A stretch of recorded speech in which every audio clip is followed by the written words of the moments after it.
that same day, two of them were going to the village called Emmaus, about 7 miles from Jerusalem, and talking with each other about all these things that had happened. And while they were talking and discussing, Jesus himself came near and went with them, but their eyes were kept from recognizing him. And he said to them, "What are you discussing with each other while you walk along?"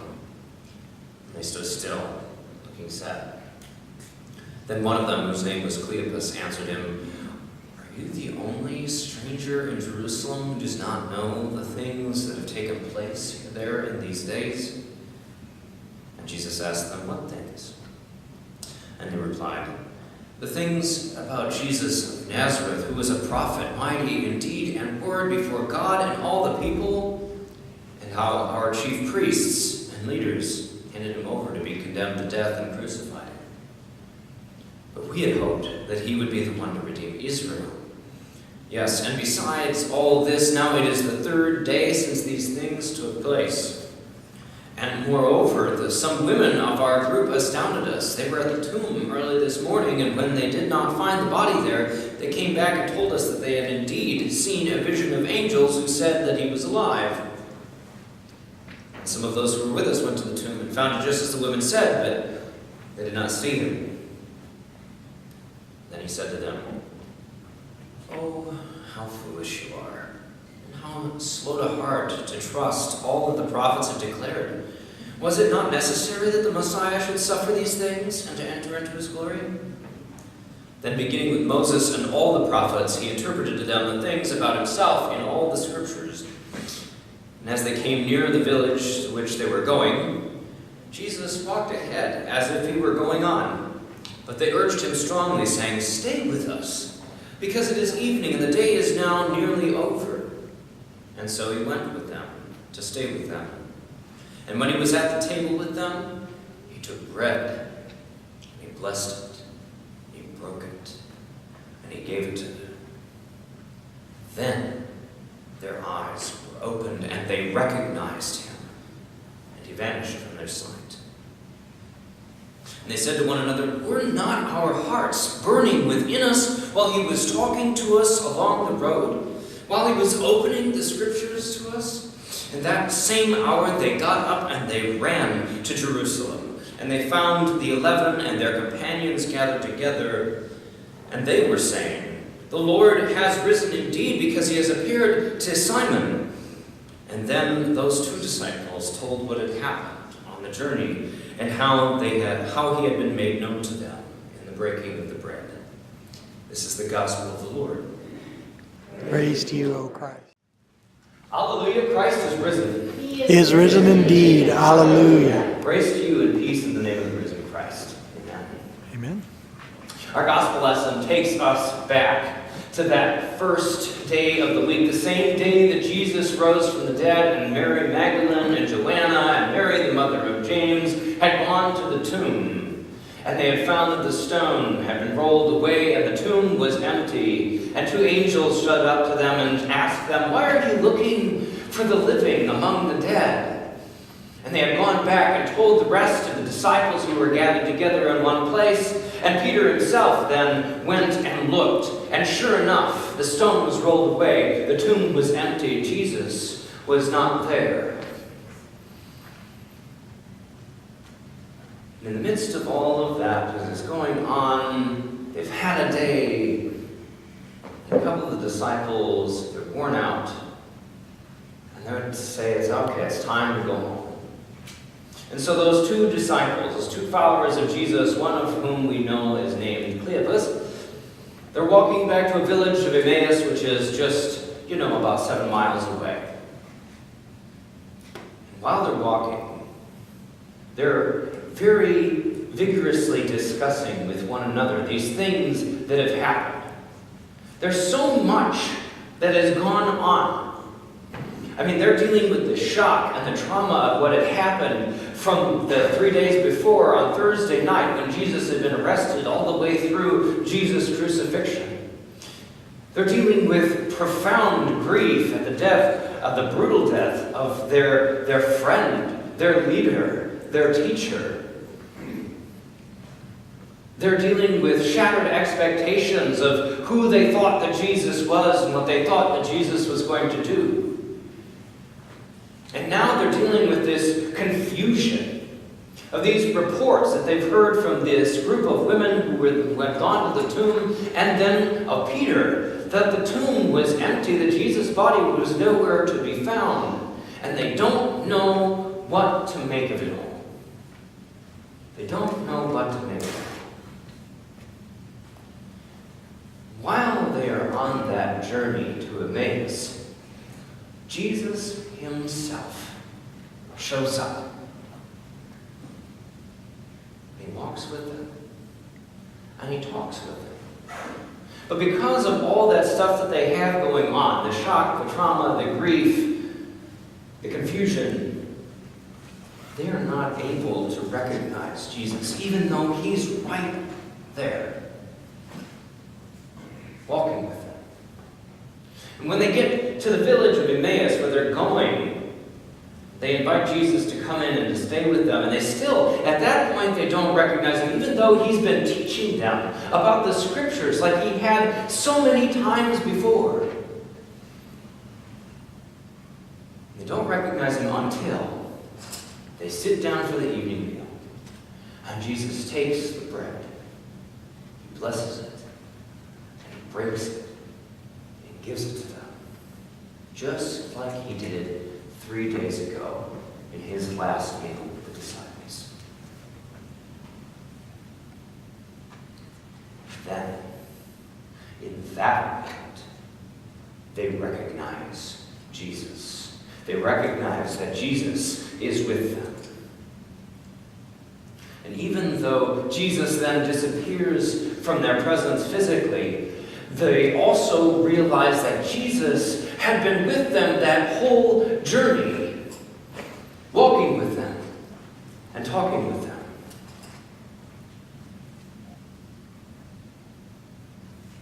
And I wonder if we aren't all that dissimilar from those two disciples on that journey to Emmaus. There are plenty of things going on in our lives for sure. We are constantly overwhelmed by things that are happening, the pace of life always never seeming really like we can slow down, and there's always one thing seemingly after another that happens. And we have to deal with our own grief and our own struggles, the things that are difficult for us, questions that don't have answers, that we wrestle with. And then we are constantly hit time and time again with bad news, whether it's something for ourselves or something that we hear about a family member or a friend, or when we turn on the news and we see another tragedy or another disaster that has happened. There is a lot going on, and then we think about and hear about God's promises. About Jesus crucified and risen, about God's grace for the world.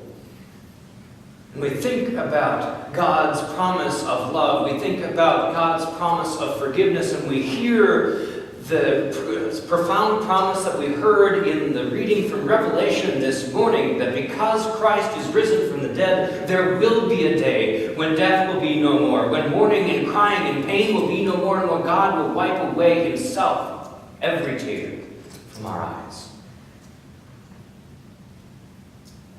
And with everything that's going on, we long for that promise.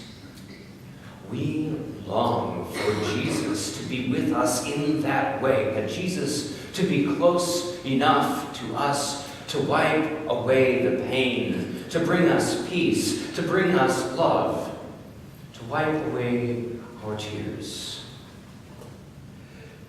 And yet, our reality is the same as the reality of those two disciples on the journey to Emmaus. Though we may not recognize it because of everything that is going on, Jesus is with us. Jesus is with us now. Jesus is with you now, where you are at. And Jesus will be with you all throughout your journey.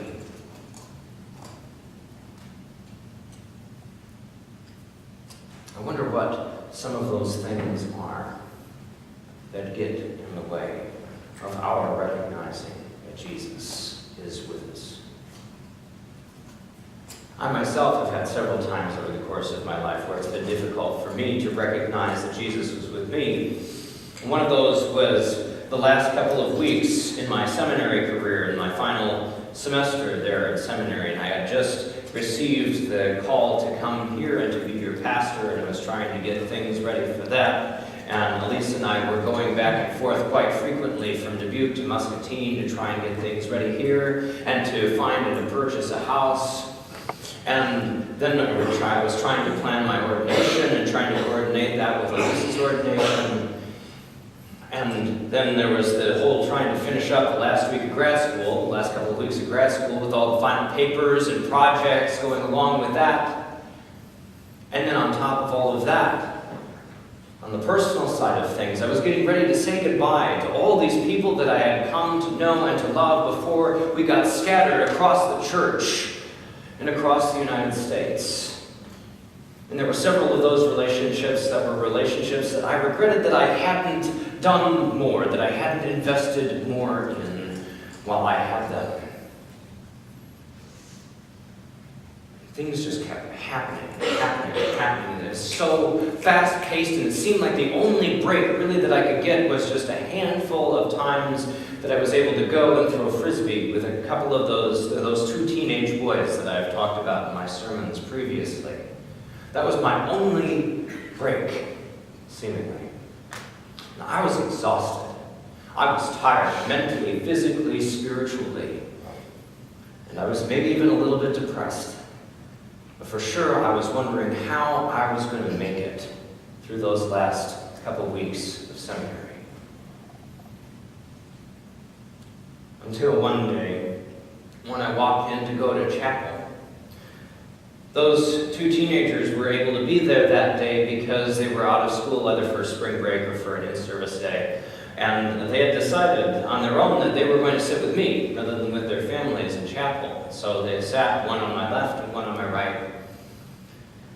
And I remember that day that the preacher, the person who was preaching on the text that we heard this morning from Revelation just a little while ago. And I remember that very vividly because I remember sitting in the middle of the sermon and thinking to myself, man, do I wish that was true for me? I wished that Jesus would be right there with me in the midst of all of that chaos, in the midst of all of that difficult time, in the midst of that situation so that Jesus could give me peace, bring me relief, wipe away tears. But then I looked to my left, and I looked to my right, at those two who were sitting next to me. And in that moment, I recognized Jesus was with me. Jesus was using those times where we were throwing frisbee to bring me peace in the midst of the chaos. Jesus was using those times and those teenagers to bring me a bit of relief in the midst of everything that was going on. Jesus was using those times to renew and to refresh my spirit so that I could continue on. And it wasn't just the act of throwing frisbee. Jesus was using those two teenagers to love me and to support me in that time. It was obvious to me that they cared about me in a similar way that I cared about them, and they showed it. And they showed up. Jesus was with me, and I realized that Jesus had been with me that whole journey.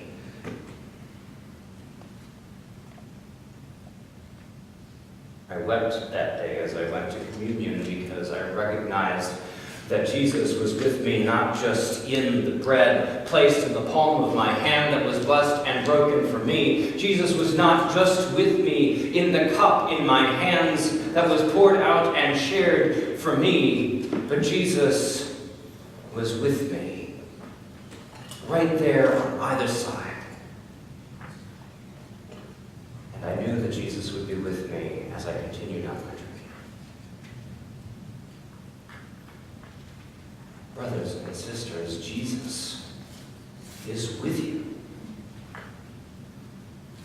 Despite of the things that might get in the way of us recognizing Jesus, Jesus is with you, and Jesus will walk with you all along your journey.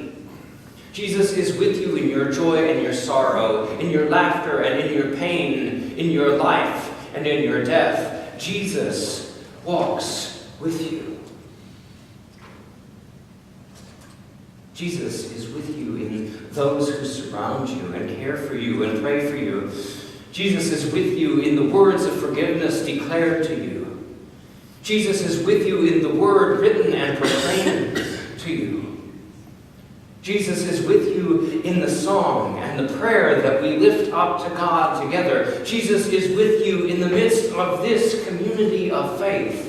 And Jesus is with you in this meal, at this table where we share bread that is blessed and broken, wine that is poured out and shared for the world. And so it is my hope for you that no matter what you have going on, that there is something in the midst of your life that helps you recognize that Jesus is with you.